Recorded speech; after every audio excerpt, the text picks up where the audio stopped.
What's up, Yugi Tribe? Jesse here with Koz YGO, and today I'm coming at you guys with another deck profile, so check it out.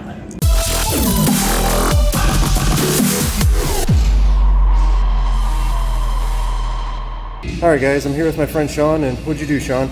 I went undefeated at locals with True Draco. So you probably made some people mad in this process, I bet. Yeah, quite a few. It's definitely an annoying deck to play against, but I feel like it's relevant in this current format. It's super affordable and easy to learn.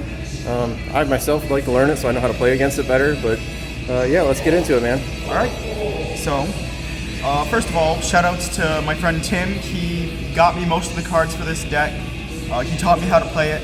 And shout outs to my friend Jesse at Koz YGO. Oh yeah. And if you guys want to play and make your own True Draco deck, make sure to use his TCG player link so he gets a kickback and helps the channel out. Thanks, man. I appreciate that. Yeah, no problem, man. So what are your best matchups with this deck, man? My best matchups are anything rogue, and we're supposed to have a really good matchup against Orcust, but I personally have a very bad track record against it. Okay. What about your worst matchups? Striker really hurts the deck because of jamming waves, and Afterburners actually too, because the fact that it can untargeting destroy your back row, and jamming waves just will destroy it as soon as it targets it. So usually what I do when I play against Striker is I'll flip all of my back row in the standby phase, at least everything that I can, so that they can't hit anything. Okay, so there are ways to play around it. Oh yeah. What about like Pure Thunder? Does this deck struggle with Colossus keeping you from searching? Colossus hurts a few of the cards in the deck, which you'll see some of those in the profile. Okay. But other than that, there's some cards to get around it, and really the biggest problem about it is the fact that it protects itself. Oh, okay. Yeah, definitely. It's probably definitely a nuisance for you guys to get rid of it. Yeah. All right. Well, yeah, man. If you don't have anything else, let's get into these cards. Nope. Let's go. All right. So first off, I played one Metaltron 12. It's basically like Masterpiece. It requires 3 tributes, and you can also tribute summon it by using continuous spells and traps as well as monsters. And it's unaffected by whatever it tributes, so you can make it unaffected by spells, traps, and monsters. It's 3,000 attack, so it's pretty big, and it's basically your boss monster of the deck. It's pretty hard to get over. It does come out in siding against things like Orcust though, because they can pretty easily make things like Topologic Bomber Dragon or Borrelsword Dragon and just swing into it and kill it. And then at that point you just lose a whole bunch of resources. So yeah. Next I played one Dynamite Knight because it's at 1, and why would you not play 1? So once per turn, when your opponent activates a card or effect, you can activate or search a True Draco or True King Trap from your deck to your hand or to your field. It's probably the best monster to have after you have Diagram, just because it gets you so much advantage with the traps. Next, I played 2 Maiden. It does what Dynamite does, except instead of getting traps, it gets monsters. It's kind of a brick to see multiples of this in your hand. You'd rather see multiples of something like Ignis than Maiden. So I only play 2 of it, and that's what most people play, if not 1. Next up, I played, of course, 3 Ignis Heat. This is probably the best True Draco monster, other than Masterpiece, of course, but that's banned, so you can't play it. What makes it so good? It searches spells, and the spells are what give you draw power and recyclability. And I'll get onto the True Draco spells later in the profile. And it's not the strongest Draco monster, but it's also not the weakest. It's 2400, it's pretty formidable. And yeah, it just provides the most versatility. Okay. Next, I played 3 Inspector Border. This is the last for the monsters? Yeah, this is the last of the monsters. I believe I'm playing 10 monsters. Yeah, 10 monsters. Which is actually more than most Draco lists will play by 1.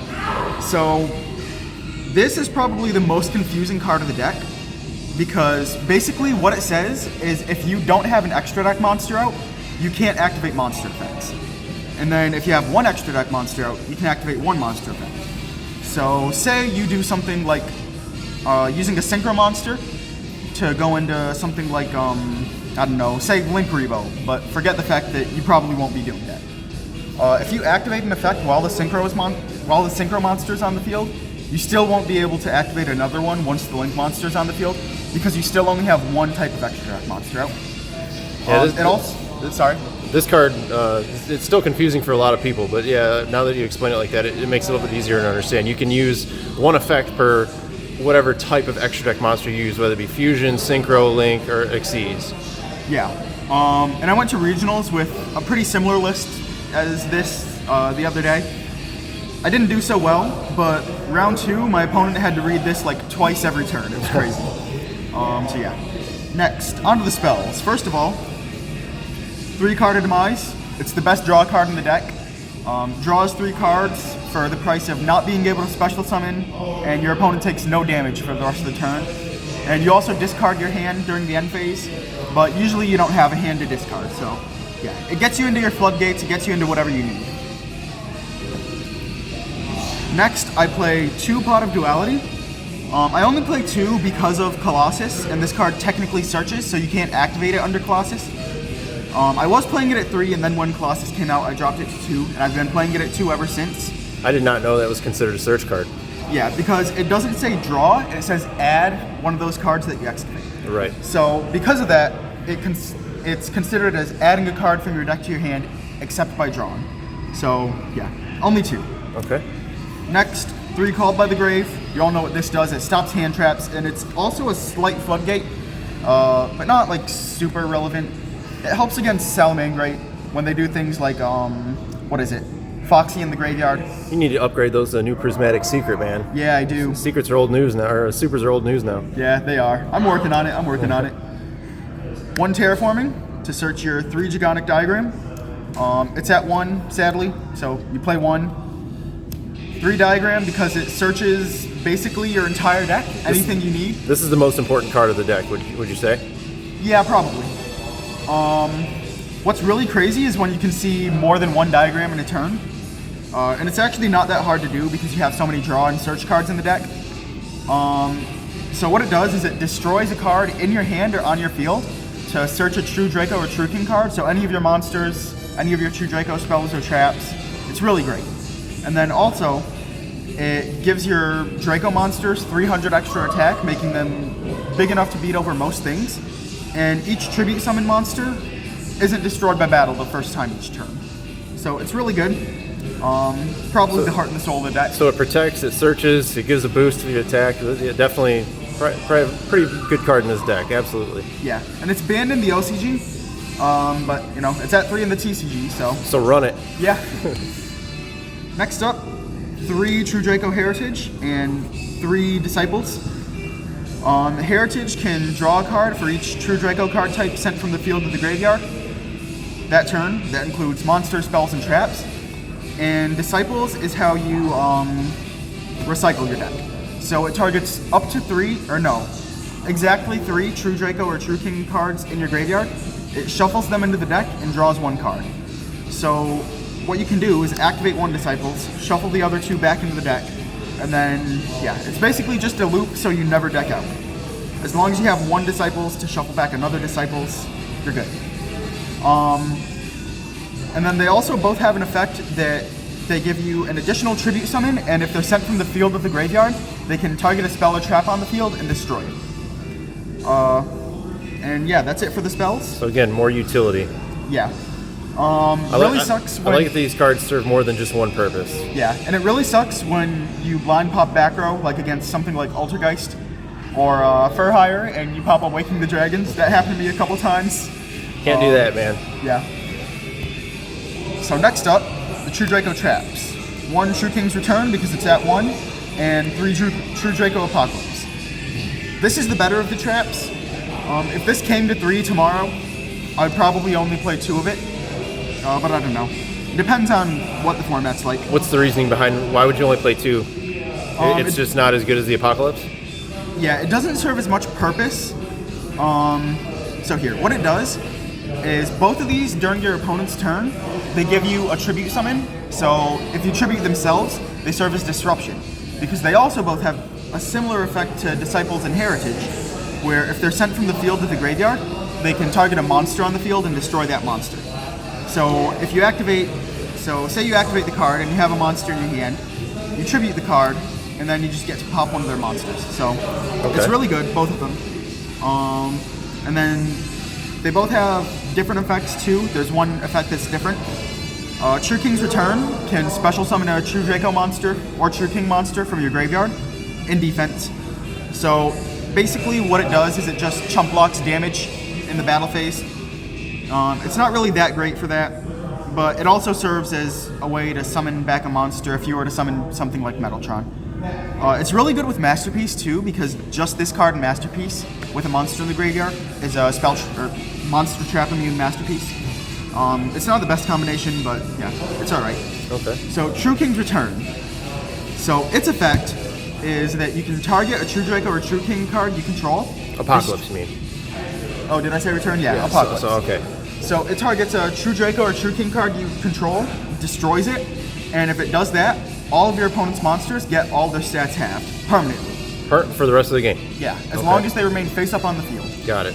And because it changes attack and defense, it can be used in the damage step. So say your opponent is like about to go in for the kill, and you have one monster and True Draco Apocalypse. You can do damage step Apocalypse targeting your monster, and that way they don't get to redeclare the attack because you don't get to redeclare in the damage step. So that's a really fun interaction. I really like that. It makes a lot of players angry. So yeah.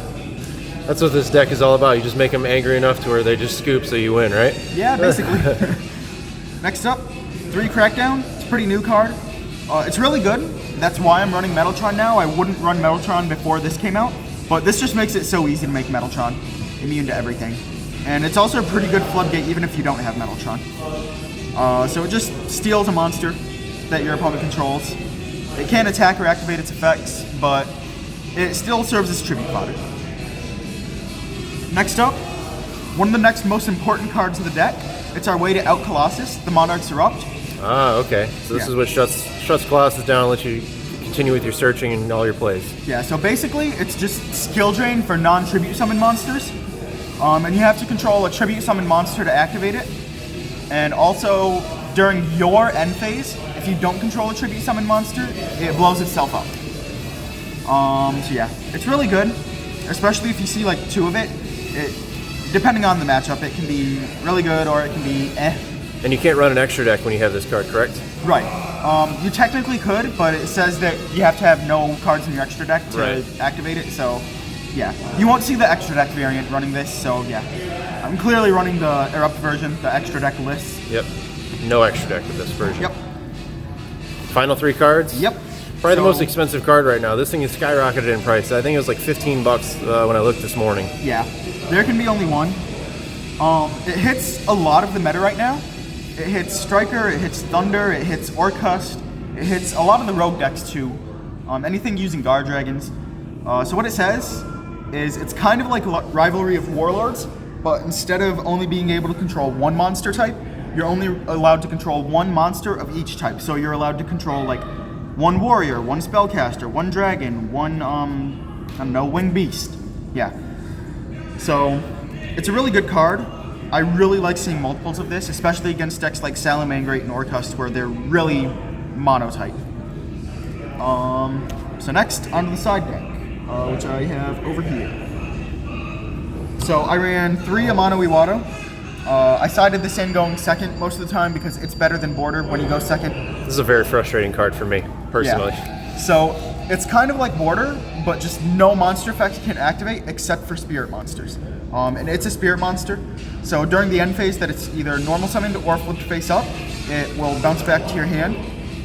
So a cool interaction is if you have the Monarch's Erupt up, as well as Amano. If you attempt to resolve Amano first, it'll resolve negated. So it'll stay on field forever. And then the Monarch's Erupt will destroy itself if you don't have a tribute summon monster. And then this just sticks on board forever. And it's pretty big too. 1900 attack is alright. So next, I played 3 the Monarch Stormforth. It's a really great card, especially in the mirror. It just lets you tribute any of your opponent's monsters. So it's another way to get over Colossus. And it also gets your opponent's monsters to the grave to count for your heritage in the mirror match, because heritage also counts your opponent's field, which I did actually play against the mirror match, and this came in really handy. Next, 3 evenly matched for going second. So basically, whenever I went second, these 9 cards came in. What would you side out? I would side out the 3 Border, the 3 Crackdown, and then 3 of something else depending on the matchup. Okay. Because Crackdown is really good going first, but not so much going second. And basically what you do is you just use it to tribute their monster. So this just does it just as well without having to wait a turn. Got it. Something else that's cool is you can use the effect of one of your spells for a summon and then chain this, or use Diagram and then chain this, and you can destroy this off of Diagram. So that's really nice. Yeah, this helped out a couple times. Next, 3 Wiretap. The locals around here is kind of trap heavy. Quite a bit of True Draco, a little bit of Altergeist. I saw some trap tricks yesterday, actually. So yeah. So yeah, whenever your opponent activates a trap card, you can activate this as a counter trap, as indicated by the counter trap symbol, and it shuffles that trap card back into the deck. It's a lot better than Red Reboot, at least for Draco, because Draco doesn't just OTK all the time. But usually you would be able to pop both cards if you were to set them off Reboot. But this is usually just better. Last cards. I played 1 Imperial Order and 2 Anti-Spell to round it off. So basically, this was just a set of 3. And you don't like Striker. This is mandatory against Striker. Yeah. Usually what I would do going against Striker though, and I might actually change this soon because it hasn't actually been going super well for me, is I would just force them to go first, and then I would sign it evenly matched and just evenly their whole board away. But yeah, these are also really good for if I do decide to go first against them. Both of these cards just shut them down. I've even considered bumping this up to 3 in the side deck. I just don't really feel like cutting anything. Right, and it makes the deck less consistent when you side in so much, too. Yeah. But you do also have to be careful of this card in time, because you have to pay 700 life points during each of your standby phases. Every standby phase. Yeah, and the ruling is if you have 700 life points at the time you'd have to pay for it, it can kill you, but if you have less than 700, it can't, and it'll just destroy itself. Oh, because it can't resolve, because you have to, the cost is 700 life points and standby, so. Right. Okay. So yeah, that's the deck. Makes sense. Yeah. So yeah, so you said typically this has a really good matchup against most of the meta right now, and also it just annihilates the rogue decks. But the big thing right now is the Cyber Dragon Orchest. What cards in this specifically make that match so good for this deck? Well, first of all, this card is very good. Mm-hmm. The reason people are playing Cyber Dragon Orchest is because they have synergy with the types. They're all machines. Right. They can't make more than 1 machine. Under there can be only 1. And then also, Inspector Border. If you have these 2 cards against like any Orcust or Cyber Dragon deck, you win. There's no way around it. Like, unless they like MST this and then Kaiju this, you win. But yeah, this is just crazy. It's amazing against almost every deck. Works against Orcust, works against Cyber Dragon, works against both of them. Salamangreat too, it's amazing. So what about the Gold Star tin promos? No need for Nibiru, or what about Dark Ruler No More? I feel like that would be pretty relevant in this deck. So at the time of this locals, I didn't actually have Dark Ruler No Mores. But if I did have them, I probably would have done something like take out one of that, one of that, and one of that. So you would definitely side 3 of them. Oh yeah. I would not side less than 3 if I played it. No, you would main deck it? Yeah, and it also, actually, I don't think I would main deck it unless I was playing a going second variant. It has really good synergy with Card Demise though, because Card Demise doesn't let your opponent take damage for the rest of that turn, and neither does Dark Ruler, so it's also a really good way to get around Colossus. All right, awesome. All right. Well, any final thoughts, Shawn? Not really. Again, if you want to build this deck, make sure to use Jesse's TCG player link. Help out the channel a little bit. Give him a kickback, and he can open some more stuff for you guys. Awesome. Thanks a lot, Shawn. I appreciate it, man. No problem, man. We'll see you in the next one. Yep.